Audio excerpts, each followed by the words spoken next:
Sup, bros! Today we have a level 2 exclusive. I would normally like to show you 3 different versions of eggs, but I figured this one deserved its own video since it was such a hit with our taste testers and is so cheap and simple to prepare.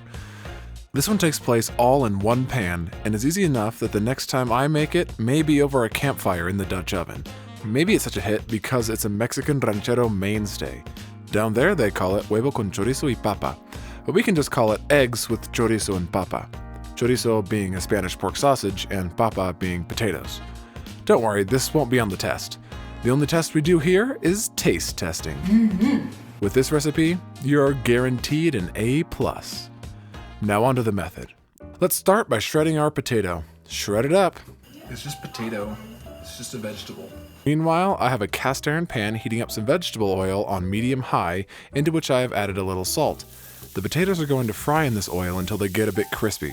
You can see that my hash browns kind of stuck together. If you want your hash browns a little more separated, I would grate them straight into a bowl of water to help rinse off some of the starch. Once we've gotten some crispiness going on, I'm dicing up about half an onion and adding that into our pan. I just needed them to lose their opacity, and subsequently their edge. Now it's time to reach for the chorizo. Oh, chorizo. Chorizo. I have about a pound in this package. It's going to join in the party, and we're building another layer of flavor. It's important that everything be done in order like this because every layer will develop a different flavor than if we had just thrown it all in at once. That's wild. That's crazy. I'm amazed. Dogpiling all the ingredients all at once is probably the only way to make this recipe fall flat on its muzzle. Now the chorizo is going to get cooked on high to medium-high heat until it gets the crispy bits we need. Remember that once you add the eggs, the chorizo is going to stay in whatever state they've reached at this moment, so make sure that they're as crisp and brown as you're going to want them right here. But we're not going to add in our eggs plain. Oh no! This dozen eggs is getting about 3 tablespoons of sour cream. I am using Mexican crema for dramatic effect, but it doesn't really matter. Then it's time to add about 1 cup of cheese. I'm using queso panela for el efecto dramático, but it doesn't really matter. But I would probably recommend a nice salty Mexican cheese like queso fresco or queso cotija, but you can use any cheese you like. Shredded cheddar would work great too. Then just some salt and pepper will get stirred in just before pouring over our hot ingredients. Make sure you turn off the heat about 30 seconds before adding the egg. You don't want it to burn the eggs around the outside. Gently disperse the hot ingredients among the egg, not too much.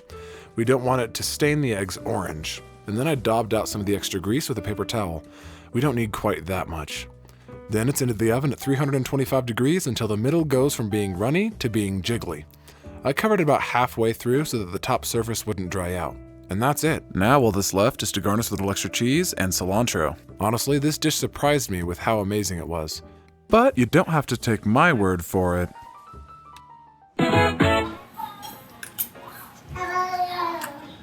Oh my gosh. That's really good.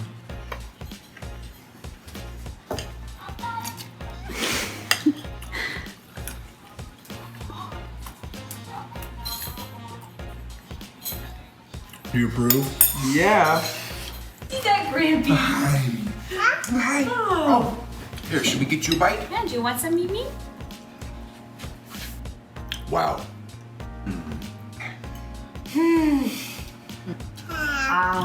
She knows it's yummy. Yum, yum, yum. Nummy. What? It's like, it's just so explosive in your face, but it's like really good. It does a good job at that. And there's just a billion flavors. It's not a billion, but you get what I'm saying. There's just so much going on, but it's like a good amount of so many things going on. So I walked into the house and I could smell that aroma. It's really good. You could have it as a special thing, where you're like, for Christmas or something, and you have this in the morning. But it's also like, I would just eat it every day. Uh-oh. That's it, that's all I get. Are you kidding me? It had a rich aroma that I was not expecting. And of course, like the nice crispy potatoes in there adds a nice note. How much potatoes in it? Put about half of a russet. That's hardly anything. That's acceptable levels. The potato's really good in there. That was like my first potato. Yeah, you got some right here. Nothing is too strong. Excellent texture. It's not overly spicy. It's a little bit spicy. You got some good creaminess from the sour cream, tanginess, and the cheese. Like it's a little bit spicy for like little kids, but she still liked it. Yeah, I mean, there's definitely warmth from the sausage. There's physical warmth from the warm pan, and then there's a little fire in your belly that kind of like keeps you warm longer. Yeah. But it's not so hot that it's going out both ends. I don't think it's like too much, and it's enough where like if you have kids, you could be introducing good flavors to them, where it's not overpowering and it's just yummy. The cilantro really brightens it up. That's tasty. It's not overly chili peppery. It's just got a good flavor to everything in there. Can I have some more? Oh, wow. That was very good. Thank you. I appreciate it. Thumbs up. I'll have a little more. Yeah. Because you got to get rid of it, right? Yeah, I Yeah. mean, this has to go. Yeah, sorry, the egg consistency is really good. This could easily have gotten overcooked. But it's got a crunch on the bottom. Yeah. It's got that crispity, crunchy on the bottom. And then it's still got a very good, it's not a dry mouthfeel. Texture is really good. So you can get both the dry and the moisture in there. Yeah, so we cooked it in the skillet originally to, we developed that fond in the bottom and then pour the eggs straight into that. So that, you get a nice crispy layer in the bottom because that was already in the pan. Then you put the eggs in and you're not having to crisp up the eggs to get that. It's already the fond in the bottom. And then everything's hot, so it warms up the eggs from the inside as soon as you mix it all in. And the eggs were room temperature to start. Do you have to be careful to not burn it? Or does the iron, does that dissipate the heat so that it doesn't burn? Because I can see this getting, is that a right The cast on iron the edge? helps. The cast iron helps. Because I can see on a thinner pan that would have gotten burned and have a burn flavor to it. But this is great. You're just gonna make sure you have the right temperature in the oven. And also, like I was saying, we have the eggs already at room temperature, and then all these mix-ins are already warm, so it kind of warms it up to, tempers the eggs, so to speak, before you actually bake them.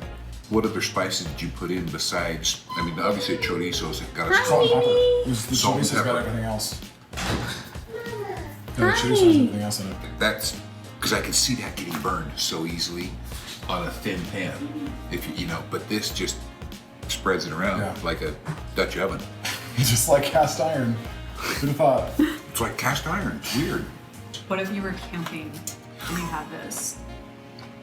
That'd be Now we're really talking. good. Oh my gosh. Wow, that's a good camping one. And it's all cast And iron. it's cast iron, that's why I was like, oh my gosh. A cute little mini bite, Oh my gosh. rich flavor. You just want to you wake up and it's sunny out, but it's not hot. You go into your kitchen, the sun's coming through, and you just get to have a bite of this. It's a win. Yeah,